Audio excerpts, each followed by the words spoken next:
So today I'm here to talk to you about the idea of balance.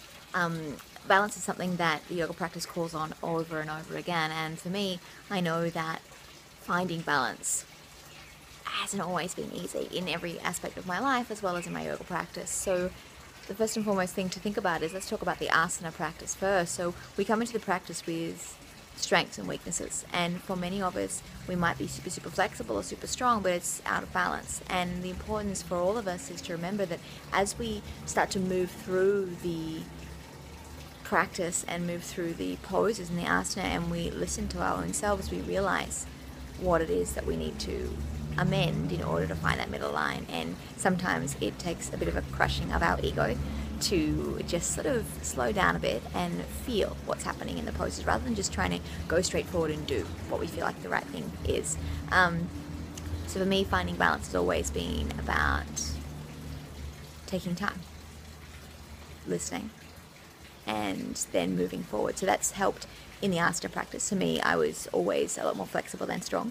So it's taken a while for me to be okay with that, to pull back out of the flexibility and to work into the places where I maybe am not as strong, where I'm fearful, to even out the strength in order to really shine and fly and to feel the poses become part of who I am. When we look at outside of our asana practice and we look at every other aspect of our lives, it's the same.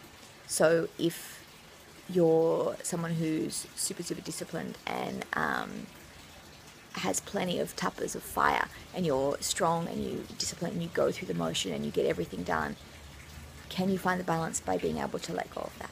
Just to be still, to not do anything, to be connected to others, to give time to others, to be outside of your own head and your own mind?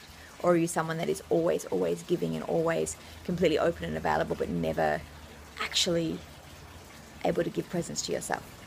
And these two things are what finds that balance again. So it's the strength and the softness, it's the commitment and the letting go. It's every side has every coin has two sides, and both those sides are available to us and super important in our lives as well as our yoga practice. So I would suggest for anyone to really sit down and question, where am I standing? And quite often, if you just look at the fundamental superficial of your asana practice, you will see where your weakness and where your strength lies, and use that as a tool for knowing what it is that you can change for yourself, and knowing that a habit you've created is a habit that you've created, and how liberating and exciting when you realize that if you created that habit as it is now, you can create the opposite of that in order to find your balance.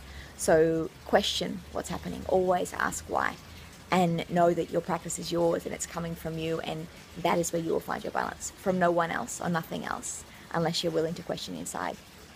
The two sides of the coin that a yoga practitioner will always come across is both liberation and struggle. Let the struggle be something that you then can flip the coin into liberation, and know that that is your direction and that is your path.